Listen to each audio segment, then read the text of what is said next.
มานี้ทุกคนมานี้สิพามาเบิ่งหอไอเฟลผู้ใดว่าประเทศลาวครับบ่มีหอไอเฟลนี่เห็นบ่ทุกคนเบิ่งกันเลยบ่จำเป็นแล้วเนาะบ่จำเป็นต้องไปฝรั่งเศสละบ่ต้องไปยุโรปแล้วเนาะมาเบิ่งอยู่นครหลวงเฮานี่สูงต่ำส่ำใดเบิ่งเอาทุกคนเบิ่งดีๆไหมเห็นบ่เห็นจุดชมวิวบ่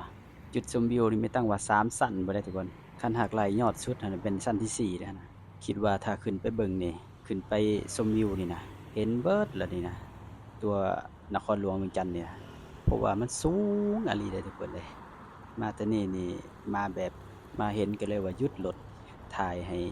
FC ทุกคนได้เห็นว่าประเทศลาวเราก็มีหอไอเฟลคือกันเฮาไปเบิ่งอยู่ใกล้ๆใหญ่อะลีเด้อทุกคนใหญ่อะลีเด้ออยู่นครหลวงเวียงจันทน์อยู่จุดใดอยากรู้บอก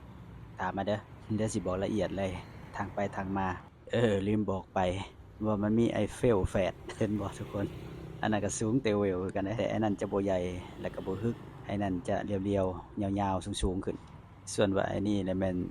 ใหญ่ๆตุ้ยๆเบ้ๆเด้ทุกคนแล้วก็น่าจะสูงกว่าเท่านี้แหละเนาะทุกคนบ๊ายบายพบกันคลิปหน้าเจอกันคลิปหน้าบ่ฮู้ว่าสิแม่นหยังเห็นหยังก็ถ่ายไปนี่แหละทุกคนเห็นหยังก็สิเอาลงให้เบิ่ง